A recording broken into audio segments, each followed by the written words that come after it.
The ancient art of basket weaving is as old as civilization. And tonight, as we continue our summer series on preserving the past, Holly Bridges reports on a father and son in Richmond who are keeping it alive in PEI. The Acadian region of Prince Edward Island is a place where people work together to get the job done. It was here that the cooperative movement was born more than 100 years ago.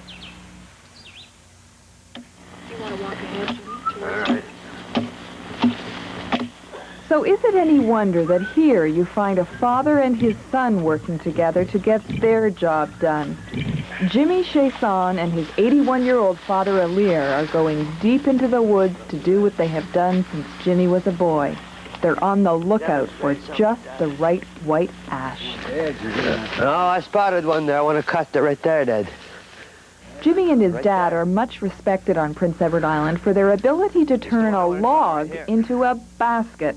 It's an art form that dates back centuries, and they insist on doing it the old-fashioned way.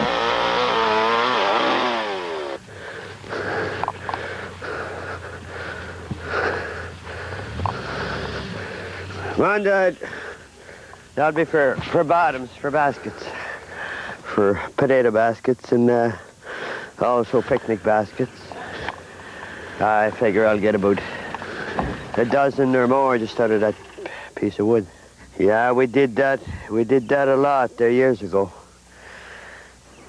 Dad done his share of that, and so did I, and all of the boys, I guess, in the family.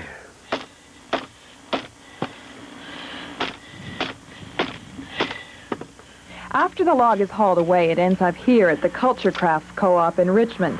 Jimmy and his dad split the logs, clean them up, and pound them into strips for weaving.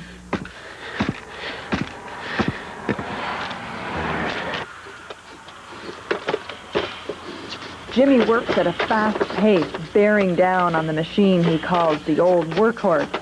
Making baskets by hand every step of the way they did it in the old days, takes concentration and sheer physical strength. Well, I'm getting ready to make a ring for the basket there. A ring and a handle. That's what I'm doing right now. And how long does that take you normally? Oh, roughly about 20 minutes. How long does it take you to make a whole basket from start to finish, like? Oh, a basket that size would take me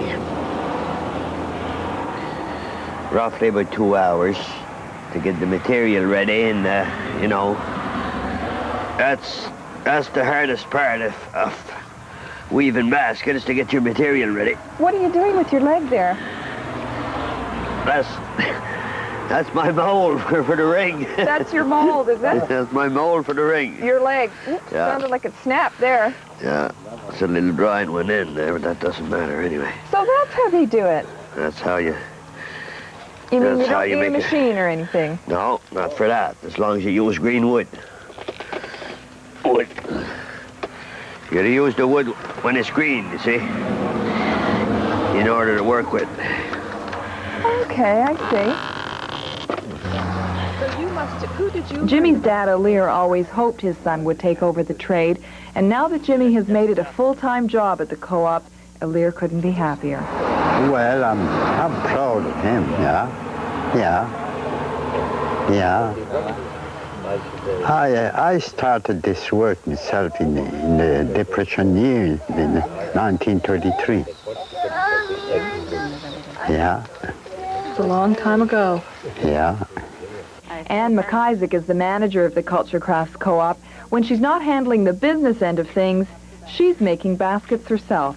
Well, I guess when I met Jimmy 5 years ago and started marketing these baskets for him, he mentioned to me different times that he'd like to teach it to someone to have it passed on.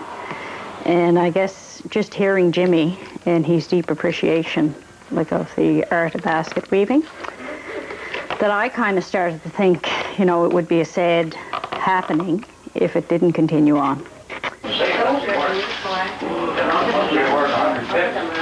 as I got to know Jimmy, like I knew it was inside of him. Like it wasn't just to make a basket and sell a basket. Like the whole art of basket weaving and the whole history is inside of him. So that has to be passed on. Basket making has come a long way on Prince Edward Island since the days when a potato basket fetched $1 for the man who made it. Nowadays, they go for more than 25, and the orders just keep on coming. Do you feel like you're sort of honoring your family by keeping this tradition alive? I think so, yes. Yeah. Yes, because I always, you know, thought a lot of my grandfather, he was a good basket weaver, and he did that for a living for years, see? And I just feel that if I keep that up, well, I'm keeping something up that I like, you know, doing, and if I let it go, well, it's like I said, I think I'm the only white man on the island now that works at baskets, weaving. So I'm going to try and keep that up for another 10 years if I live to see it. Anyway, and then I want to try and pass it on to Anne or somebody, you know. So chances are Jimmy Chason will be going down the road to the woods for a while yet, and the nearly lost art of basket making won't be lost anymore. It's got to be right from the butt, you know. Yeah. And as long as there's no knots, you know, as soon as the first... I'm Holly Bridges in Richmond, Prince Edward Island.